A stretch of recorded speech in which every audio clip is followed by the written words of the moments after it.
Hallelujah,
ทรงประทานพระราชกิจยิ่งใหญ่เมื่อฉันได้เดินตามไปฉันรอเพราะฉันได้รู้ว่าทรงอยู่ร่างกาย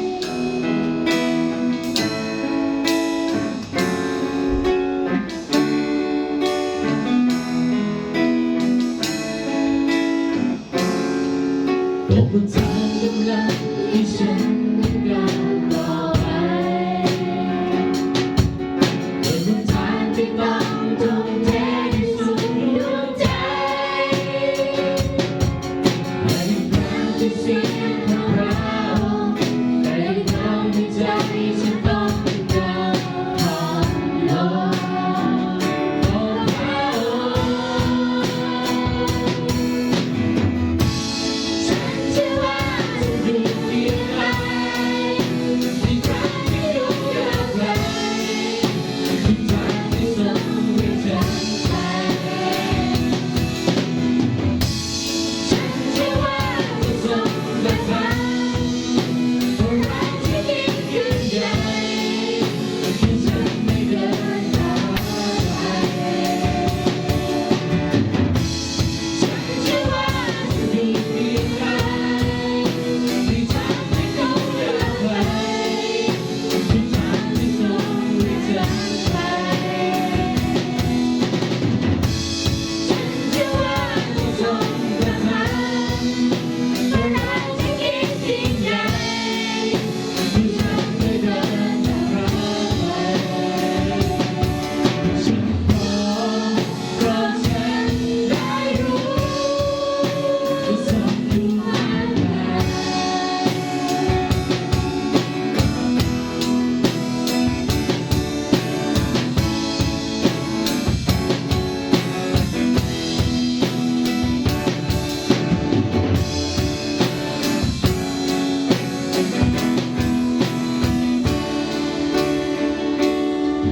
ในครั้งที่เสียงของเราในครั้งที่ใจฉันต้องยอมผ่านลมต่อพระองค์ฉันเชื่อว่าจะอยู่เพียงใดในทางที่ดูยากไกลในทางที่ทรงให้ฉันไป ฉันเชื่อว่าจะทรงประทานพระราชกิจยิ่งใหญ่ที่ฉันได้เดินตามพระไปฉันเชื่อว่าจะอยู่เพียงใดในทางที่ดูยากไกลในทางที่ทรงให้ฉันไปฉันเชื่อว่าจะทรงประทานพระราชกิจยิ่งใหญ่ที่ฉันได้เดินตามพระทัยฉันขอเพราะฉันได้รู้ว่าทรงอยู่ข้างกาย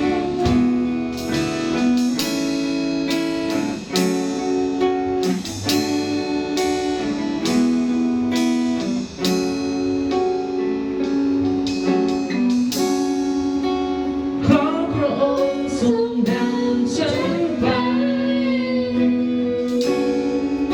ให้โลกได้รับความพรและเป็นไทยขอพระองค์ทรงนำฉันไปให้โลกได้รับความพรและเป็นไทยขอพระองค์ทรงนำฉันไปให้โลกได้รับความพรและเป็นไทยขอพระองค์ทรงนำฉันไป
เพราะฉันได้รู้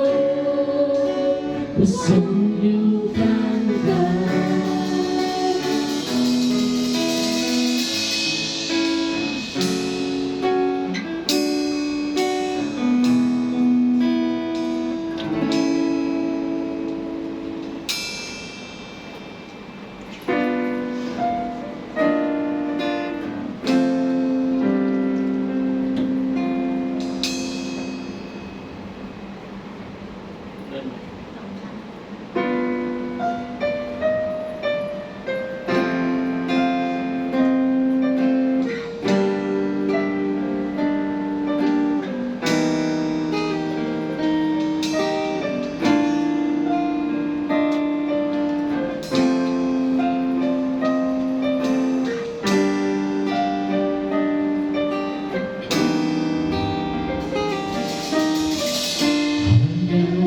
เสียงของพระองค์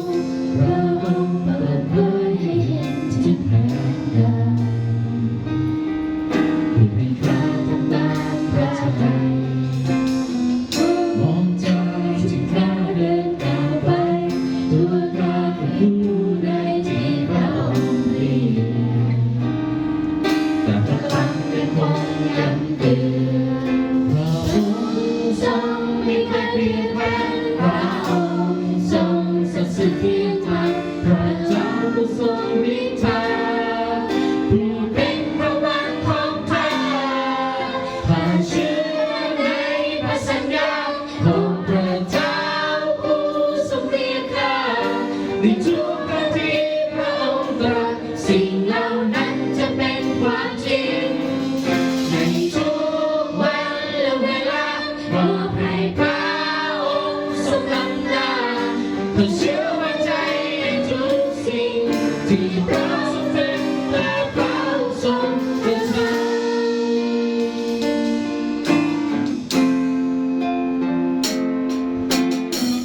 สายตาจะจ้องมองพระองค์ทรงเป็นจุดเริ่มต้นความสุขของข้าและพระองค์ยังทรงทำการ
วิตเป็นตอนไหลไป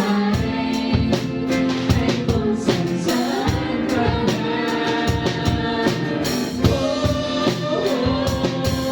ถวายทั้งหมดที่มีเพื่อพระองค์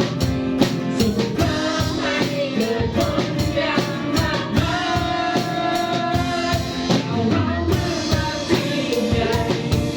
ชีวิตจะการต้องไปจากร้อยพันดาวเพื่อให้เป็นล้านเพราะพระเจ้าของเรายิ่งใหญ่ไม่ว่าทำสิ่งไหนก็เป็นไปได้ทั้งนั้นไม่มองชีวิตด้วยตาแต่เชื่อพระเจ้ายิ่งใหญ่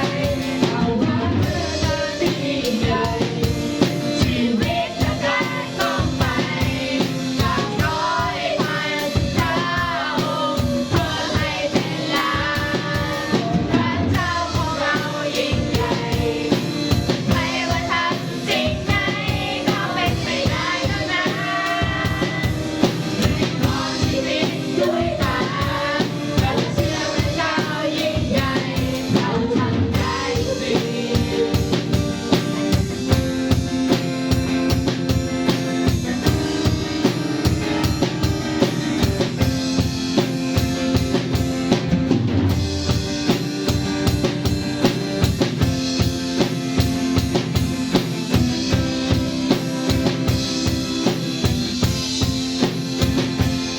เอาเรื่องราวที่ใหญ่ชีวิตและการต้องไปจากร้อยพันพระองค์เพิ่มให้เป็นล้านเพราะพระเจ้าของเรายิ่งใหญ่ไม่ว่าทำสิ่งไหนก็เป็นไปได้ทั้งนั้นไม่มองชีวิตด้วยตาแต่ว่าเชื่อพระเจ้ายิ่งใหญ่ฝ่าเราเมื่อจะได้ยิ่งใหญ่ชีวิตจะกลายต้องไปจากร้อยพันพระองค์เพื่อให้เป็นล้านต่อการเจ้าของเรายิ่งใหญ่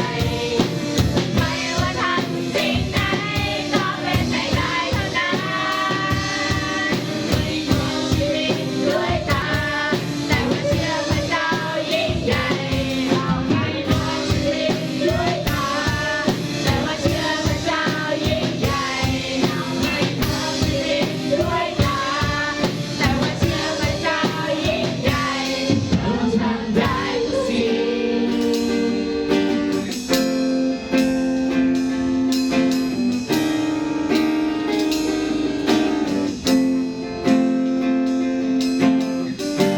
ขอบคุณพระเจ้าสรรเสริญพระองค์นะคะค่ำคืนนี้ที่เราถวายเกียรติแด่พระเจ้าผู้สูงสุดกับบทเพลงนมัสการขอพระเจ้าเจิมใจเราและสถิตอยู่กับเราทั้งหลายทุกคนในทุกหน้าที่ทุกความรับผิดชอบถวายเกียรติแด่พระเจ้าผู้สูงสุดขอพระเจ้าให้เรากลับได้พักผ่อนเต็มที่มีกำลังในรุ่งเช้าพร้อมปฏิบัติรับใช้พระเจ้าได้สุดใจข้าพเจ้าจึงสรรเสริญและขอบคุณพระองค์ขอฝากมอบทุกคนไว้ในพระหัตถ์ของพระองค์อธิษฐ